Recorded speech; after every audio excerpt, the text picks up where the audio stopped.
Halo guys, selamat datang di channel kami. Don't forget to subscribe ya guys. Klik tombol subscribe guys, karena subscribe itu gratis. 327. Memahami Bid'ah. Bagi para pembaca yang ingin memahami bid'ah secara luas, hendaklah membaca keterangan yang kami beri judul, Memahami Quran dan Sunnah pada halaman sebelumnya terlebih dahulu.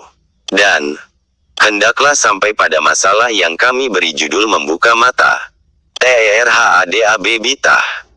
Kemudian lanjutkanlah membaca masalah ini, insya Allah Anda akan memahaminya. Wallahu alam.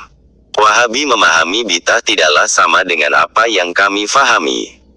Mereka memutuskan hukum haram bagi siapapun yang melakukan sesuatu walaupun hal itu baik, alasannya hanya karena tidak pernah dicontohkan Rasulullah SAW. Bagi mereka setiap kebaikan pasti Nabi dahulu melakukannya. Maka jika Nabi tidak melakukannya, tentu kita tidak boleh melaksanakannya. Dengan demikian, perayaan Maulid, wirid, dan lainnya menurut mereka bid'ah dan berdosa semua para pelakunya. Begitulah kebanyakan sikap mereka. Untuk itu di sini kami mulai pembahasannya. Bacalah. Allah berfirman, dan janganlah kamu mengatakan terhadap apa yang disebut-sebut oleh lidahmu secara dusta, ini halal dan ini haram, untuk mengada-adakan kebohongan terhadap Allah. Sesungguhnya orang-orang yang mengada-adakan kebohongan terhadap Allah tiadalah beruntung. An-Nahl 116. Perhatikan dalam ayat ini, Allah melarang kita agar tidak mengatakan sesuka hati, ini halal boleh dan ini haram tidak boleh. Maka jika kita tidak tahu dalil yang sesungguhnya, jangan berfatwa. Wallahu alam. Perhatikan lagi ayat di bawah ini. Apa yang didatangkan Rasul kepadamu, maka terimalah, dan apa yang dilarangnya bagimu, maka tinggalkanlah. Al-Hasir 7. Nyatalah dalam ayat ini bahwa perintah berhenti mengerjakan sesuatu adalah apabila telah tegas larangannya. Dalam ayat di atas tersebut tidak dikatakan dan apa saja yang tidak pernah dikerjakan oleh Rasulullah, maka berhentilah. Dengan demikian maka, tidaklah setiap yang Rasul tidak mengerjakannya menjadi otomatis membawa dampak kepada terlarnagan sesuatu tersebut. Ini tolong difahami betul-betul agar kita tidak tersalah dalam mencari kebenaran. Sebab dalam surat Yunus ayat 32 Allah mengatakan, maka tidak ada sesudah kebenaran itu, melainkan kesesatan. Kehati-hatian dalam memahami hadits itu penting sekali. Maka ketika kita membaca hadits, cernalah bahasanya sebaik mungkin. Perhatikan hadits di bawah ini. Artinya, dari Aisyah berkata ia, Rasulullah petik terbalik bersabda, barang siapa yang mengada-adakan sesuatu dalam urusan kami, apa-apa yang tidak ada darinya adalah ditolak. Hari Bukhari Muslim. Dalam hadits ini kita diingatkan agar berhati-hati dengan pengadaan. Karena setiap pengadaan yang tidak ada dari agama itu ditolak. Maka jika kita ingin membuat pengadaan, buatlah yang ada dari agama, agar tidak ditolak.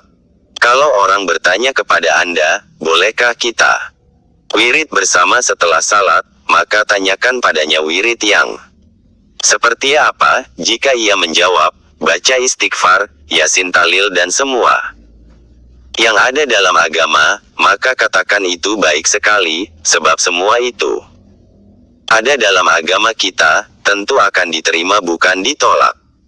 Rasulullah petik terbalik bersabda, dalam sebuah hadits dari Abdullah bin Mas'ud dikatakan, sabda Rasulullah petik terbalik, beritibalah kalian dan jangan kalian membuat kebid'ahan, sungguh telah cukup bagi kalian dan semua bid'ah adalah sesat. Dalam hadits ini kita diperintahkan untuk beritiba, yaitu mengikut Nabi dalam segala urusan, dan kita dilarang membuat bid'ah. Inilah yang harus kita ingat, maka ikutilah Nabi dalam menghukum sesuatu. Janganlah kita mengharamkan sesuatu yang tidak pernah Rasul mengharamkannya. Karena mengharamkan tanpa dasar itu adalah bid'ah yang akibatnya kita telah mendahului Allah dan Rasul dalam menetapkan hukumnya. Dan ini sangat dilarang agama. Perhatikan ayat ini. Hai orang-orang yang beriman, janganlah kamu mendahului Allah dan Rasulnya. 1407. Al-Hasr ayat 1. 1407 maksudnya orang-orang mukmin tidak boleh menetapkan sesuatu hukum sebelum ada ketetapan dari Allah dan Rasulnya. Rasulullah petik terbalik bersabda. Artinya, pada suatu hari kami salat berjamaah dengan Rasulullah petik terbalik. Kemudian beliau menghadap kepada kami, lalu beliau memberikan nasihat dengan suatu nasihat yang dapat meneteskan air mata dan menggetarkan hati. Ada sahabat yang berkata sekaligus bertanya kepada beliau, nasihat kali ini sepertinya sebagai nasihat pamitan. Apa yang hendak baginda pesankan kepada kami? Kemudian beliau bersabda, aku berpesan kepada kalian supaya bertakwa kepada Allah, mendengar dan patuh kepada pemimpin walaupun pemimpin itu orang yang berkulit hitam. Karena barang siapa yang hidup di antara kalian setelah aku wafat, niscaya dia akan melihat perselisihan yang banyak. Pada saat itu, hendaklah kalian mengikuti sunahku dan sunnah-sunnah khalifah yang telah mendapat petunjuk dan cerdik pandai. Pegang teguh semua itu dan gigitlah dengan gerahamu. Jauhilah perkara bid'ah, karena semua bid'ah itu sesat. Hari Imam Abu Daud, Tirmidzi, Ad-Darimi, Ibnu Majah dan lainnya, dari sahabat Al-Irbad bin Syariah. Lihat Irwa ul Galil, hadits nomor 2455. Dalam hadits ini kita lagi-lagi diingatkan bahwa, setelah beliau wafat, nanti kita akan melihat perselisihan yang banyak. Pada saat itu kita hendaklah tetap mengikuti sunnah Nabi dan sunnah sahabat. Maka janganlah suka mengharamkan apa-apa yang tidak pernah diharamkan oleh agama. Janganlah ketidaksukaan kita terhadap sesuatu lalu kita masukkan ke dalam bagian yang diharamkan agama. Kita wajib mengikuti semua aturan ini, maka siapapun yang berdakwah tidak memperhatikan rambu-rambu ini, akan sangat dikhawatirkan terjerumus kepada fatwa yang mengada-ada alias bid'ah, menghalal dan mengharamkan sesuka hati. Allah mengatakan, hai orang-orang yang beriman, penuhilah seruan Allah dan seruan Rasul. Apabila Rasul menyeru kamu kepada suatu, wallahu alam. Ancaman Nabi terhadap bid'ah.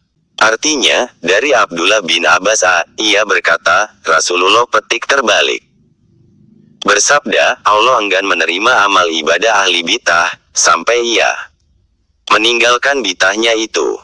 Hari Ibnu Majah. Artinya, dari Anas Zia berkata, Rasulullah petik terbalik bersabda, sesungguhnya Allah telah menutup pintu taubat bagi ahli bid'ah hingga ia meninggalkan bid'ahnya. Hari Imam Tabrani. Artinya, dari Abdullah bin Busir Z, ia berkata, Rasulullah petik terbalik bersabda, barang siapa yang menghormati ahli bid'ah, maka sesungguhnya ia telah membantu menghancurkan agama Islam. Hari Imam Tabrani. Artinya, dari Anas berkata, Rasulullah petik terbalik bersabda, orang-orang ahli bid'ah itu seburuk-buruk makhluk dan ciptaan. Hari Imam Abu Nuaim. Adakah terjadi bid'ah pada zaman Rasulullah? Kejadian ini sering terjadi pada zaman Rasulullah. Namun, Rasulullah petik terbalik tidak menjadikannya sebagai bid'ah dalalah. Dalam beberapa riwayat disebutkan, dulu pada zaman Rasulullah SAW, tata cara salat masbuk berbeda dengan apa yang dilakukan umat pada masa sekarang ini. Dalilnya adalah Abdurrahman bin Abi Laila berkata pada masa Rasulullah SAW, bila seseorang datang terlambat beberapa rakaat mengikuti salat berjamaah, maka orang-orang yang lebih dulu datang akan memberi isyarat kepadanya tentang rakaat yang telah dijalani, sehingga orang itu akan mengerjakan rakaat yang tertinggal itu terlebih dahulu. Kemudian masuk ke dalam salat berjamaah bersama mereka pada suatu hari Muaz bin Jabal datang terlambat, lalu orang-orang mengisyaratkan kepadanya tentang jumlah rakaat salat yang telah dilaksanakan, akan tetapi Muaz langsung masuk dalam salat berjamaah dan tidak menghiraukan isyarat mereka. Namun setelah Rasulullah selesai salat, maka Muaz segera mengganti rakaat yang tertinggal itu. Ternyata setelah Rasulullah selesai salat, mereka melaporkan perbuatan Muaz bin Jabal yang berbeda dengan kebiasaan mereka. Lalu beliau petik terbalik, menjawab, Muaz telah memulai cara yang baik buat salat kalian. Dalam riwayat Muaz bin Jabal beliau bersabda, Muaz telah memulai cara yang baik buat salat kalian. Begitulah cara salat yang harus kalian kerjakan. Hari Imam Ahmad 5/233, Abu Dawud, Ibnu Abi Syaibah, dan lain-lain. Hadits ini dinilai sahih oleh Al-Hafidz Ibnu Daqiq Al-Id dan Al-Hafidz Ibnu Zam Al-Andalusi. Dikutip dari buku Pintar Berdebat dengan Wahabi karya Idrus Ramli halaman 37. Perhatikan perkataan terakhir dalam hadits di atas. Muaz telah memulai cara yang baik buat salat kalian. Begitulah cara salat yang harus kalian kerjakan. Hadits ini menunjukkan bolehnya membuat perkara baru dalam ibadah, seperti salat atau lainnya, apabila sesuai dengan tuntunan syara. Dalam hadits ini Nabi tidak menegur Muaz dan tidak pula berkata, mengapa kamu membuat cara baru dalam salat sebelum bertanya kepadaku? Tetapi beliau malah membenarkannya, karena perbuatan Muaz sesuai dengan aturan salat berjamaah, yaitu makmum harus mengikuti imam. Inilah yang dimaksudkan hadits dari Jarir bin Abdillah Al-Bajali. Rasulullah bersabda, barang siapa yang memulai perbuatan baik dalam Islam, maka ia akan memperoleh pahala serta pahala orang-orang yang melakukannya sesudahnya tanpa dikurangi sedikit pun dari pahala mereka. Dan barang siapa yang memulai dari perbuatan jelek dalam Islam, maka ia akan memperoleh dosanya dan dosa orang-orang yang melakukan sesudahnya tanpa dikurangi sedikit pun dari dosa mereka. Hari Muslim.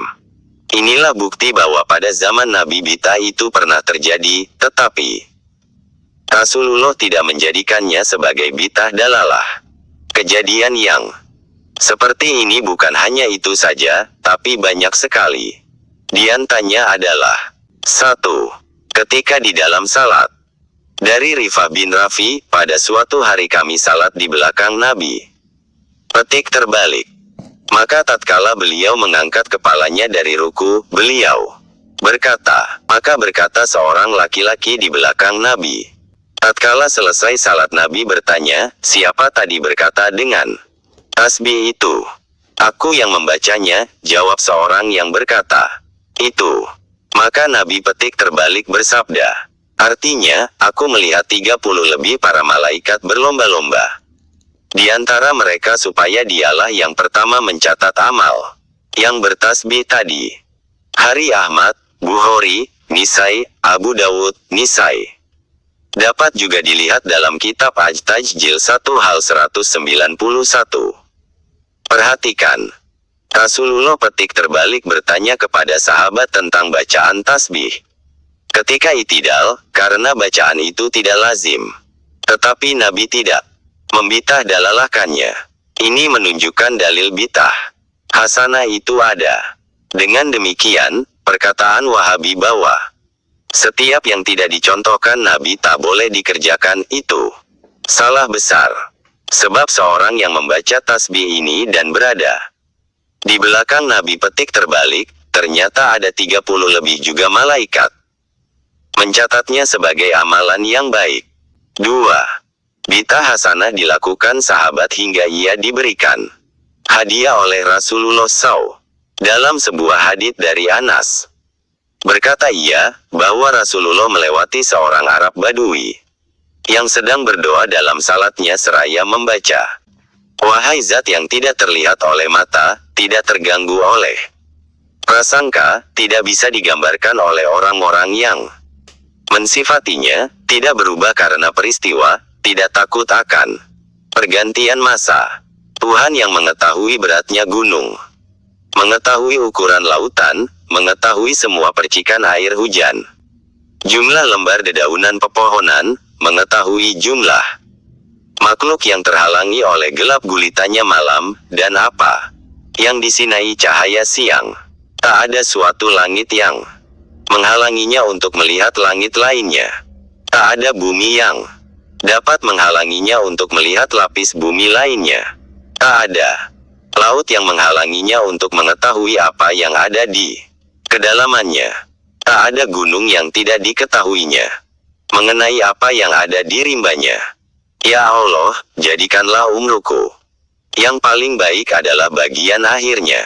Jadikanlah amalku yang paling baik adalah bagian penutupannya, dan jadikanlah hari yang terbaik bagiku adalah hari ketika aku menemuimu. Kemudian Rasul mengutus seorang untuk menghubungi orang Arab itu seraya berpesan, jika salatnya selesai bawalah ia padaku. Pada ketika itu Rasul baru saja mendapat hadiah emas. Setelah laki-laki itu sampai, Rasul memberikan emas itu kepadanya. Beliau bertanya, dari kalangan mana engkau wahai orang Arab Badui?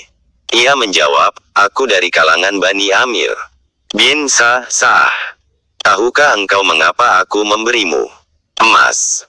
Ia menjawab, untuk mempererat persaudaraan di antara kita wahai Rasulullah. Rasulullah bersabda, persaudaraan memang mempunyai hak, tetapi aku memberikanmu emas hanya karena engkau telah memuji dan menyanjung Allah dengan baik.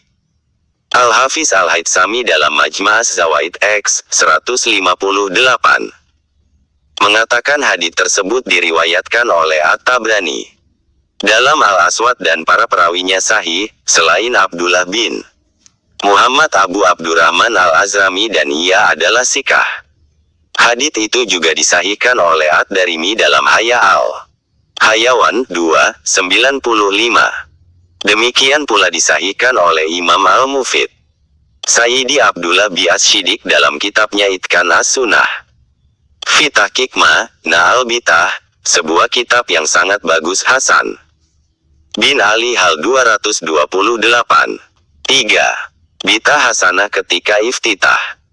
Sedangkan sebabnya adalah bermula dari Ibnu Umar berkata, tatkala kami sedang salat bersama Rasulullah, petik terbalik tiba-tiba saja seorang laki-laki dari satu kaum berkata bacaan tersebut. Setelah selesai, Rasulullah bertanya, siapakah tadi yang membacakan bacaan itu? Laki-laki itu menjawab, aku ya Rasulullah. Rasulullah bersabda, aku kagum padanya dan dibukakan untuknya pintu-pintu langit. Ibnu Umar berkata, sejak itu aku tidak pernah meninggalkan bacaan itu. Hari Muslim. Syarah Sahih Muslim li An-Nawawi, Jil 2 Juz 5 Hektolumen 97. 4. Sahabat membaca bacaan yang tidak pernah dicontohkan. Nabi petik terbalik. Dalam sebuah hadits riwayat dari Anas dikatakan, Anas Z berkata, ada seorang berkata, ya Rasulullah, sesungguhnya saya suka pada surat Qul Huwallahu Ahad. Jawab Nabi petik terbalik, cintamu pada surat itu akan memasukkan kamu ke dalam surga. Hari Imam Turmuzi.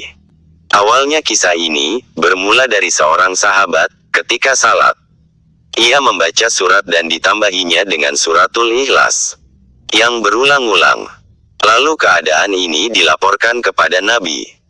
Maka Nabi memanggilnya dan ditanyakan apa alasannya mengulang-ulang suratul Ikhlas itu. Maka dia menjawab, iya Rasulullah, aku cinta betul dengan Qul Huwallahu Ahad itu. Maka Nabi bersabda, cintamu kepada ayat itu akan memasukkanmu ke dalam surga. Perhatikan lagi. Bitah ini jelas-jelas terjadi di dalam salat. Mengapa Nabi tidak menyalahkannya? Padahal Nabi telah bersabda, salatlah kamu sebagaimana kalian melihat aku salat. Seharusnya Nabi mengingatkan sahabat itu agar tidak mengulanginya lagi, walaupun perbuatan itu dibenarkan beliau. Sebab setiap yang tidak dicontohkan Nabi, tetap tidak boleh dikerjakan walaupun perbuatan itu benar. Faktanya, Nabi tidak mengatakan demikian.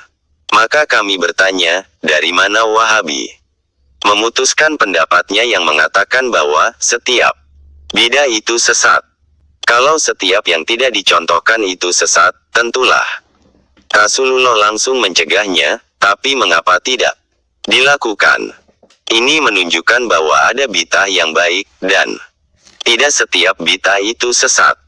Lalu bagaimana dengan kalimat yang dikatakan Nabi, seluruh bidah itu sesat? Jawabannya, lihatlah pada masalah kulu dalam buku ini. Wallahu a'lam. 5. Bidah yang dimulai oleh Yahudi. Disebutkan dalam kitab Muslim juz 1 hal 459 dan Bukhari juz 1 hal 241 adalah dari Ibnu Abbas Z, beliau berkata, bahwasanya Rasulullah petik terbalik. Ketika tiba di Madinah, beliau dapati di sana orang Yahudi puasa pada hari Asyura. Maka Nabi petik terbalik bertanya kepada mereka, hari apakah yang kamu puasakan ini? Jawab mereka, ini hari besar, di mana Allah telah membebaskan Musa dan kaumnya dan telah mengkaramkan Firaun dan kaumnya. Maka Musa berpuasa pada hari semacam ini karena bersyukur kepada Allah dan kami pun mempuasakannya pula. Lalu Rasulullah petik terbalik berkata, kami lebih berhak dan lebih patut menghormati Musa dibanding kamu. Maka Nabi berpuasa pada hari Asyura dan beliau menyuruh umat berpuasa pada hari itu. Hari Bukhari Muslim. Perhatikan keterangan ini. Ketika Nabi melihat Yahudi berpuasa, Nabi tidak langsung menyalahkannya, tetapi Nabi bertanya dahulu alasannya. Ketika mereka menyebutkan alasan itu dan ternyata benar, Nabi bersama sahabat berpuasa sebagaimana puasanya orang Yahudi. Hanya saja dalam riwayat lain disebutkan, untuk membedakan amalan Yahudi dengan kita, hendaklah diawali dari 9 Muharramnya. Al-Hafiz Ibnu Hajar Al-Qahlani, dalam Fathul Bari mengatakan, bahwa dari hadits ini dapat dipetik 2 buah hukum. 1. Umat Islam dianjurkan agar memperingati hari-hari yang bersejarah, hari-hari yang dianggap besar, seperti Maulid, Isra, wal Miraj, Del. 2. Nabi pun memperingati hari karamnya Fir'aun, dan bebasnya Musa, dengan melakukan puasa Asyura, sebagai bersyukur atas hapusnya yang batil dan tegaknya yang hak. Jadi kalau Wahabi mengatakan, siapa yang menyerupai suatu kaum maka dia termasuk bagiannya, tentu merayakan Maulid Nabi itu sangat menyerupai Rasulullah petik terbalik, bukannya menyerupai Hindu. Dan lagi pula puasa Asyura atau 10 Muharram, dilakukan pertama kali oleh Yahudi. Dan setelah itu, dilakukan pula oleh Rasulullah petik terbalik. Tentu ada 2 kaum pendahulu yang melakukannya, yaitu 1.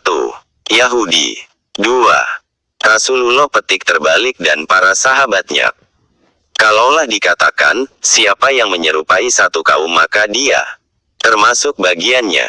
Bagi orang yang berpuasa 10 Muharram saat ini, akan kita masukkan ke golongan mana? Karena faktanya ada 2 kaum sebelumnya. Apakah mereka masuk ke golongan Yahudi atau para sahabat? Inilah perlunya ilmu, agar tidak salah dalam memahami agama ini. Adapun tentang penyerupaan suatu kaum itu, dapat Anda lihat penjelasannya dalam buku ini juga, pada bab I di Bukti V, benarkah setiap yang serupa pasti sama? Wallahu a'lam. 6. Bidah yang terjadi dalam hal pengobatan.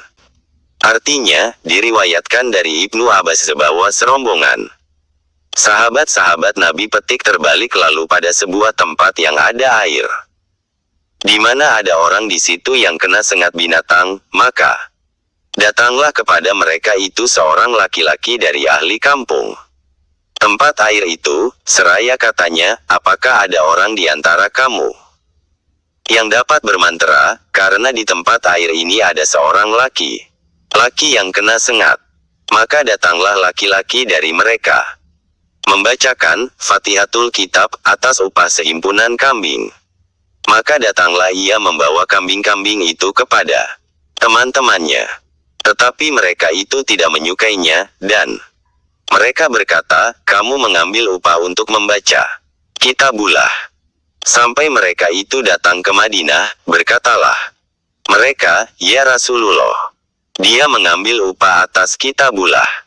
Maka sabda Rasulullah petik terbalik. Artinya, yang paling berhak kamu mengambil upah daripadanya adalah kitabullah. Hari Bukhari. Hadits yang semakna dengan ini diriwayatkan juga oleh jamaah, kecuali An-Nasai. Wallahu a'lam. Perhatikan dalil ini. Para sahabat tidak menyukai upah kambing itu, karena mereka tidak melihat hal itu sebelum-sebelumnya, tidak ada contoh sebelumnya, namun setelah ditanyakan kepada Rasulullah petik terbalik ternyata beliau membenarkannya. Bahkan ini adalah sebaik-baik upah. Kalau Wahabi berkata, setiap yang tidak dicontohkan itu sesat, tentu sangat berlawanan dengan fakta ini. 7. Bid'ah yang terjadi dalam majelis zikir. Disebutkan dalam sebuah hadis dari Muawiyah, berkata ia, pernah Rasulullah petik terbalik keluar melihat para sahabat yang sedang duduk berhalakah, majelis zikir, lalu Rasulullah petik terbalik, bertanya, apa yang membuatmu duduk-duduk? Sahabat menjawab, kami duduk-duduk melakukan zikirullah, memujinya atas hidayah Islam kepada kami dan memberi karunia kepada kami. Rasul petik terbalik berkata, Allah, tidakkah engkau duduk kecuali karena itu? Sahabat menjawab, demi Allah, tidakkah kami duduk-duduk kecuali dengan karena alasan tersebut? Rasul bersabda, saya tidak bersumpah menuduh kalian, tetapi Jibril datang padaku, bahwa Allah Ta'ala membanggakan kalian di hadapan para malaikat. Hari Muslim. Perhatikan dalam hadits ini. Walaupun Nabi petik terbalik tidak mencontohkannya, namun Nabi tidak menyalahkannya, bahkan Nabi menyebutkan fadilahnya, yaitu Allah membanggakan para pelakunya. Hal ini tentunya tidak seperti yang ditudingkan oleh kaum Wahabi alias kaum Khawarij. Itu, mereka mengatakan, setiap yang tidak dicontohkan Nabi tidak boleh dikerjakan. Fakta ini menunjukkan perkataan mereka salah semua. Wahabi yang ada saat ini, sepertinya telah menyimpang sejauh-jauhnya. Sebab bila ada orang yang duduk berkumpul bukan untuk berzikir, mereka membiarkannya. Tapi jika duduk itu untuk berzikir, mereka langsung membencinya. Padahal, kalaulah kita kembalikan kepada hadits di atas tadi, Nabi petik terbalik malah bertanya begini, Allah, tidakkah engkau duduk kecuali karena itu?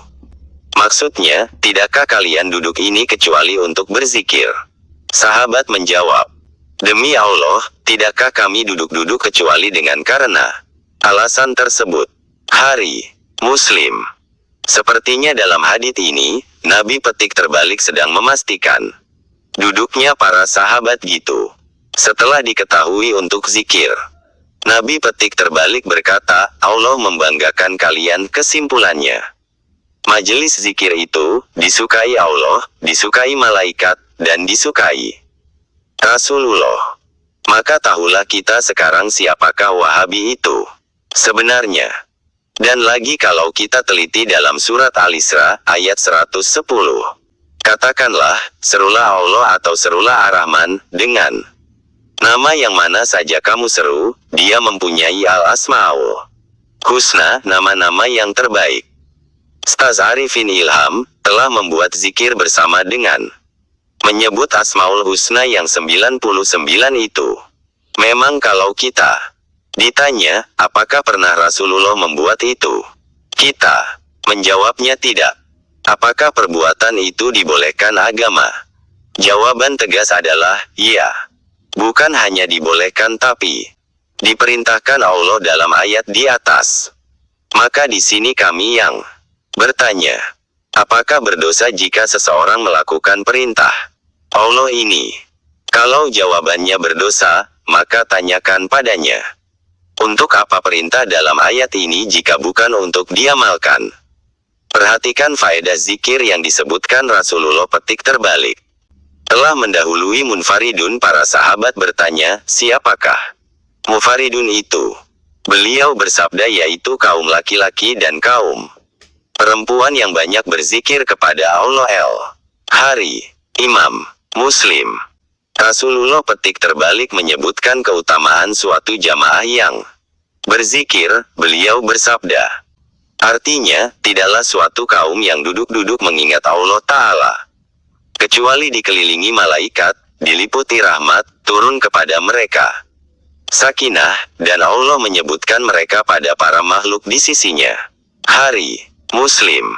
Dalam riwayat lain dikatakan, artinya, Rasulullah petik terbalik bersabda, jika engkau melewati taman-taman surga, maka nikmatilah. Sahabat bertanya, apakah taman-taman surga itu wahai Rasulullah? Rasulullah menjawab, halaqah zikir. Sesungguhnya Allah memiliki malaikat yang suka berjalan-jalan mencari halaqah zikir. Jika sampai di tempat mereka, maka malaikat menaunginya. Hari Ahmad dan At-Tirmizi. Zikir setelah salat termasuk bagian dari halaqah zikir yang disebutkan Nabi ini. Berdasarkan hadits ini, yang jauh saja pun disuruh singgah, apa lagi yang dekat. Fakta saat ini mengungkapkan, jangankan yang jauh, yang tekonggok saja pun kabur, Masya Allah. Padahal setelah melaksanakan salat, kita diperintahkan Allah untuk berzikir. Dalilnya An-Nisa 103. Maka apabila kamu telah menyelesaikan salatmu, berzikir kepada Allah di waktu berdiri, di waktu duduk, dan di waktu berbaring. Bukankah kita pada saat itu sedang duduk, maka berzikir tentu lebih baik daripada pulang ke rumah atau melanjutkan pekerjaan. Memang, dalam surat Jumat ada dikatakan, setelah salat, bertebaranlah di muka bumi, namun Anda jangan salah memahaminya, sebab ayat itu masih ada sambungannya, yaitu, carilah karunia Allah, berarti kita bekerja balik, bukan duduk-duduk di teras masjid ketika orang sedang berdoa. Kesimpulan dua ayat ini menunjukkan bahwa bagi yang sedang sibuk bekerja, maka setelah salat lanjutkan pekerjaannya berdasarkan surat Jumat ayat 10. Dan bagi yang tidak demikian, maka hendaklah berdoa sejenak, jangan langsung bubar. Berdasarkan An-Nisa 103. Perlu diketahui adalah, tidaklah segala yang baik itu harus dikerjakan Rasulullah dahulu baru kita lakukan. Masih banyak hal-hal yang sangat baik sekali namun tidak dikerjakan Rasulullah petik terbalik. Contohnya azan. Azan adalah amalan yang sangat baik, mengapa tidak dilakukan? Dicontohkan Rasul terlebih dahulu. Pernahkah terpikir oleh Anda, jika Rasulullah yang azan, apa yang akan terjadi?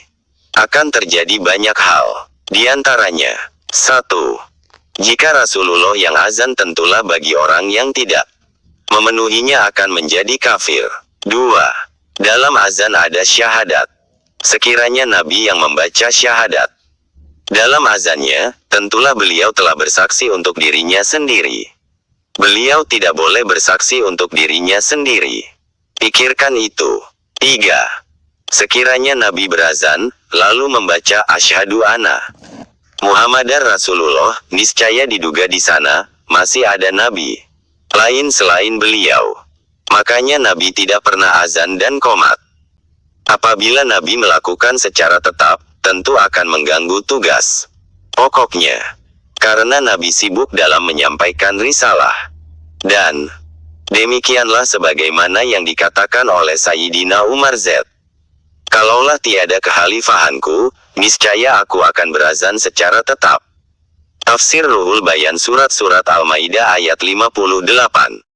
Terima kasih ya guys sudah mengunjungi channel kami dan menonton sampai akhir video. And don't forget to subscribe ya guys. Semoga video ini bermanfaat. Jangan lupa ya guys, please jangan lupa klik tombol subscribe guys, karena subscribe itu gratis, dan semoga yang sudah subscribe selalu mendapatkan rezeki yang berlimpah.